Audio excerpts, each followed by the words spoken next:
Hey everybody, what is going on? I am MAXX Mr. X, and this is Big Baby Reviews. Today's Saturday, so it's Eric Larsen Day. We're looking at the next issue of his Savage Dragon run, issue number 28, cover dated May 1996. So this is a guest spot by the MAXX, as you can tell from this cover, obviously. Eric Larsen, one of the only artists, I think, who's drawn the MAXX, who's really done him justice, who's kind of stayed on model, but been able to also make it his own somehow. Eric Larsen, I think, is pretty talented at doing that generally with all sorts of characters that appear in his series, right? Where they look, you know, and they pay homage to their original look and the original artist, but also work into his own style pretty perfectly and seamlessly. So he kind of works in quirks from the original artist of that character into his own style. So, for example, the MAXX, you know, if you know anything about Sam Kieth's The MAXX, the way his costume rips up and does what we used to call the phone cord kind of ripping effect. The weird textures he's done for the MAXX's gloves are repeated here, right? Or, you know, Larsen is inking in a similar way to get that effect. And these weird kind of odd just circles and donuts and stuff that he's got on his boots or feet or whatever those are. Larsen's including it all and working it into his style. So, you know, the textures, some of them are a little bit like in the MAXX, and some of them are more kind of interpretive. Is that a word? I think so. Interpretive dance. That's right.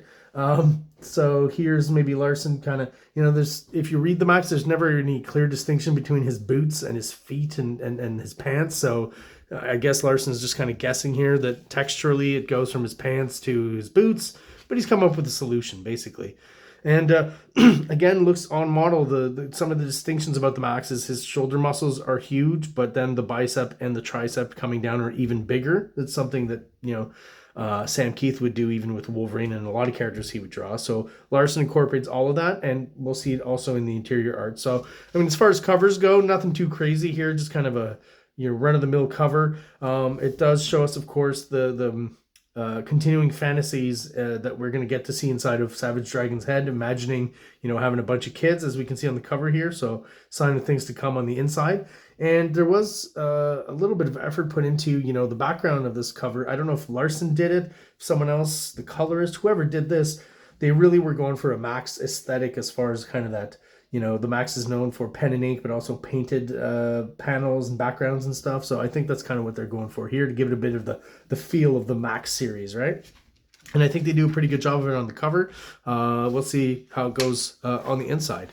So pretty much right into it with the MAXX, where he's, you know, you don't see him yet, but he's the one kind of scratching at the door, and Hortus here is watching cartoons and eventually will answer that door. I was wondering, looking at this, is Hortus naked? And as you'll see throughout, it sure seems so. Again, he's cleverly covering up the bits you would want to cover up if you're not showing full actual nudity. But yeah, she's just kind of hanging around naked there.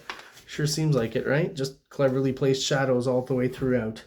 So it's the MAXX who shows up. And again, in the comic, this is the first kind of shot of the MAXX we get. Very Sam Kieth-ish, but also completely works in the Eric Larsen world, right? As you can see, the way he's integrated into the page here. So he's really paid attention to, you know, how Sam Kieth depicts the MAXX, and kind of adapted some of the lines and the textures and stuff to his line work. So, you know, the hatching is just slightly rougher, maybe more like Sam Kieth. You know, the musculature of the MAXX is much more representative of how it is in his comic. You know, Larsen sticks to what's been established with his proportions and stuff, right?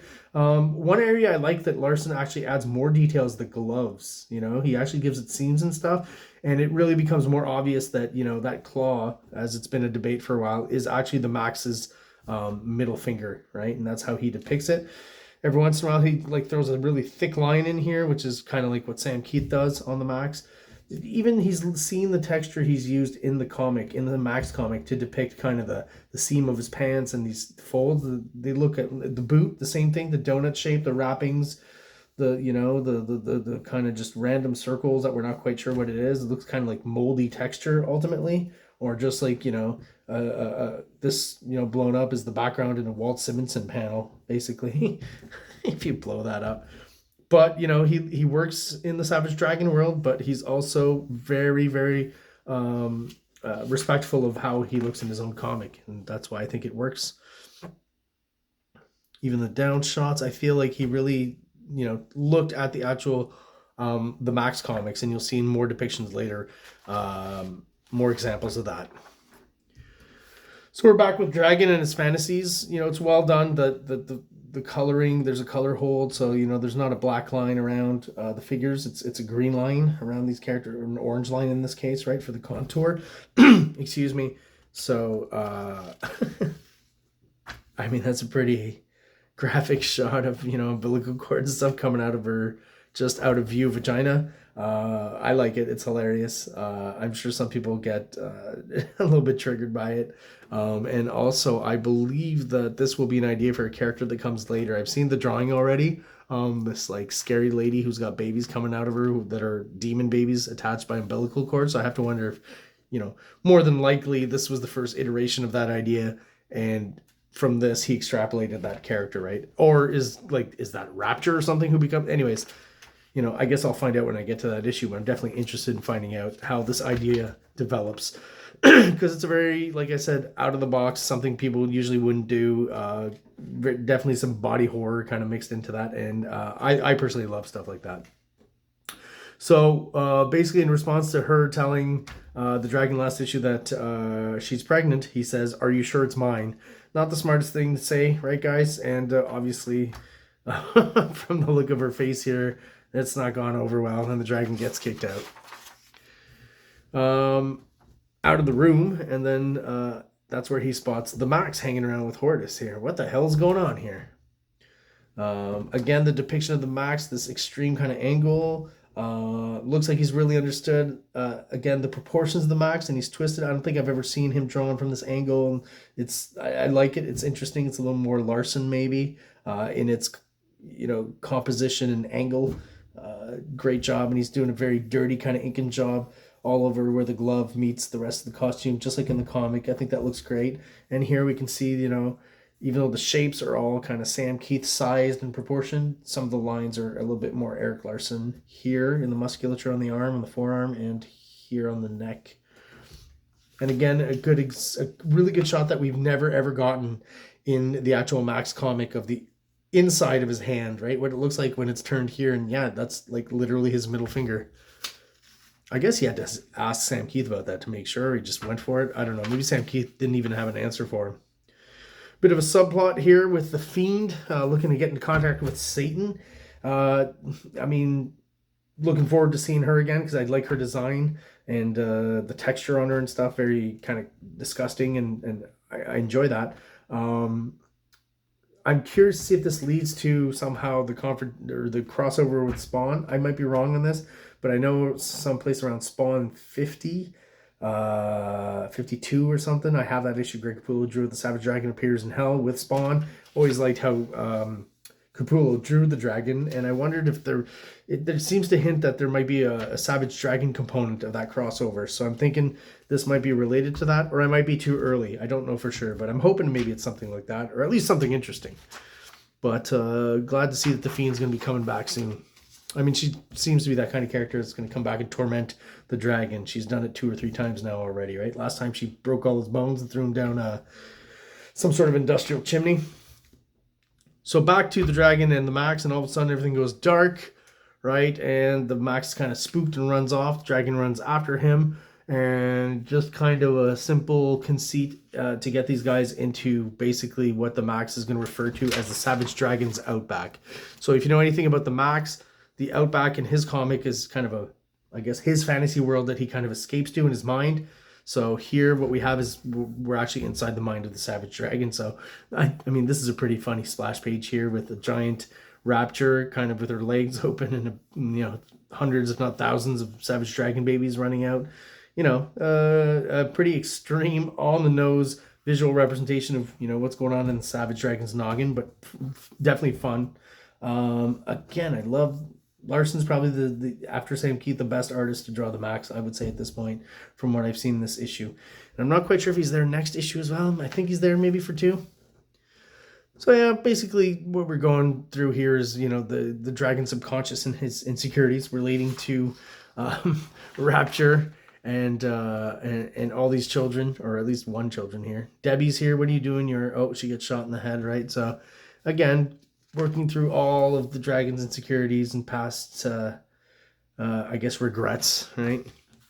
But just really, it's just more of a comedic effect here, more than anything else in the dragon's world, right? Or in the dragon's outback.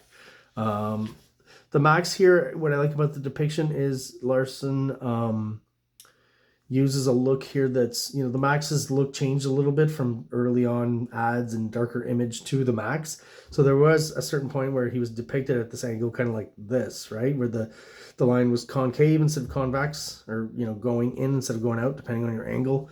You know, Larsen chooses to go take a little bit of that for this shot here. I do find odd, I don't know if it was done on purpose, like inking wise, he kind of, you know, left the end of the both lines on each side where the teeth end, the corner. I don't know if you guys can see that. I feel like that should have just been whited out. It looks a little weird. Maybe he just forgot it. But again, it's not anything overall that's going to ruin any kind of appreciation you have for the comic. Here, I feel like he's really like channeling those MAXX issues where Sam Kieth really goes like almost kid drawing to a certain extent, or just really goes with like rough lines and stuff.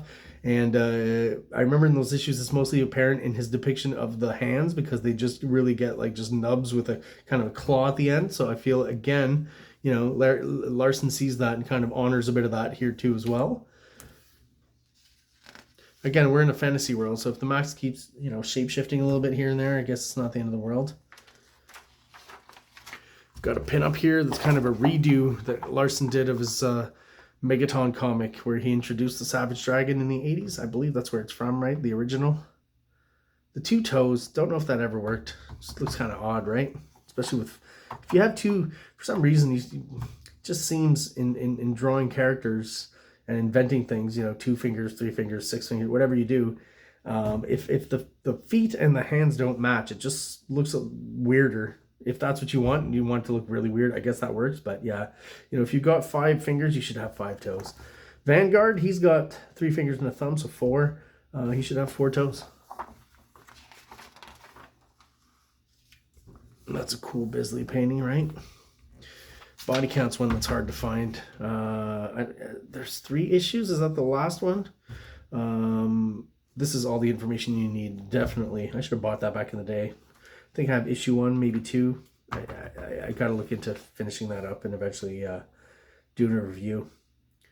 Only shot, I think, where Larsen incorporated the spots here that sometimes the MAXX would have on his back. Because now they're back from the outback, and all of a sudden they realize they're both up in a tree here. So, you know, I feel like the MAXX was inserted into this issue so there'd be a little bit of action, something going on. Nothing too complicated that actually affects the story, other than just reminding us of what's on the dragon's mind, right? So it's just a quick in and out guest star for the MAXX. It's given us an action sequence for this issue, because a lot of it, this issue is more interpersonal relationship stuff between Dragon and Rapture, right? That's mostly the focus here. Even this is clearly, this whole outback escapade is related to that. I've got to start drinking more. My life wouldn't make any more sense, but at least I'd have something to blame it on. I kind of like that line. All right, so Rapture, she's visiting Freak Force, I guess, here. And then, you know, very convenient story-wise. Okay, I will admit it's you know, like a movie or something, but these conveniences sometimes in stories, it's like, if they didn't happen, there wouldn't be much of a story going on in a comic, in a movie, in a TV series, so you kind of have to accept them sometimes. So here's one. Rapture just happens to be, you know, in this room, door open. They don't know she's there, so you got the dragon and nurse, I forget her name, she turns into Mighty Man, right? Talking, so I'll read you the dialogue so you kind of have a gist of, you know, figuring out what Rapture actually thinks is being said here rather than what is actually happening, which I imagine we're also going to find out next issue. Because Dragon comes out and says, so can we do it here? No, we'd better go down to the hospital. They've got the equipment we need there and we can have a little privacy. Yeah, okay. I don't want Rapture to find out about this. Still, I'm not sure if I can get it up at a hospital. Relax, you'll be fine. And besides, it's not like this is your first time. That son of a bitch and that bitch. So obviously what Rapture has understood is that they're going off to the hospital to have sex together, right? Basically, he's cheating on her with the nurse. Really what's going on is the dragon's wondering, he thought he was sterile, but he's basically going to go there to have his sperm checked, right? So the conversation, once you know that, if you read it again, you realize that that's what's going on. They're going to do it at the hospital. Obviously, that makes more sense. And it's not like this is your first time. She means at the hospital. He's been there a bunch of times since, the beginning of the Savage Dragon series. But of course, Rapture's understood something completely different. So here we've got a sequence where Powerhouse basically stops Brainiape is his name, right, from robbing a bank, because he says, Cyberface is in charge now and you can't just go off on your own kind of crime sprees and stuff, right? And the sense I'm getting here is that he stops Brainiape, and these people are very kind of what's the word I'm looking for? They appreciate the fact that he seems to have saved their lives, even though that wasn't necessarily his intention here, but that's the byproduct of what he did by punching out Brainiape. So it says here, "Oh my, did you see that? Saved our lives." And he says, "Sorry about the mess. Good day." "He would have killed us. Thank you. What can we do to repay you? Next time you go out, order the beef." Thought that was a pretty good line as well. A few good lines here and there in this comic. Overall, right, and other issues as well. Some of the humor hits, some of it doesn't. That's some of it that hits with me anyways. So Dragon's basically been sleeping in the locker room at the police station. And, wakes up, goes to his desk. There's a VHS tape, which is obviously part of antiquity now, but that's what we used to watch videos on, right? So he pops it into the VCR. We don't actually see it, but... And what we've got here is Rapture and Peter Clapham getting kind of cozy here, and what it seems like is they've been caught in an affair as well here, right? And it says, "You got what I want, and we ain't leaving this room till I..." And she says crap, and she sees the camera, and she kind of fries it, right? So just like Rapture now has seen something that leads her to believe Dragon's cheating on her, even though he isn't, I'm going to assume that this is a sequence that's going to be explained, and they're not cheating, or she's not cheating on Dragon, right? But that's basically what seems like, or what it could seem like from the Dragon's point of view watching this. So obviously, excuse me, I see what's Eric Larson has set up here, where both Rapture and Dragon are going to accuse each other of cheating on each other. At least I assume that's what we're going to see. And that's where the issue ends off. And this kind of McFarlane Liefeld hatching that he's got going here, I think is pretty interesting too. Going from the black and just lightening up around the figure here. Pretty cool. Still using the screen tone, eh? And I just like this effect here. I think that's a better use of it here than I've ever seen either McFarlane or Liefeld use it for. We know the letter page is legendary and long. Not so much anymore, right? Next, Wildstar, be here. So next issue we'll have Wildstar as a guest star. So I guess there's kind of a quick run of guest stars around this time. Guess we'll find out in the next few issues if there are any more. So thank you guys. If you're a subscriber and you're still watching, I really appreciate your loyalty. Thank you so much. If you're watching but you're not subscribed, please do so below. It only takes a second. Helps get us out there to other people. Hopefully helps boost us up to 500 subscribers so that YouTube will actually now finally recognize us as an official channel and helps out a little bit with the algorithm and getting us out there to other people who are interested in comics and might be interested in my comic book reviews. Tell your friends, tell your neighbors. Thank you so much for watching, everyone out there, and have yourselves an awesome day. King Comics presents Big Baby, Volume 1, Issues 1 to 13, 204 pages of story and art. King Comics also presents Star Crasher one-shot, 32 pages, cosmic sci-fi surrealist adventure. You can find these fine comics at KingComics.CA, at MaximusRex13 on Instagram, or on Facebook, MaxRex or Big Baby. Like! Subscribe!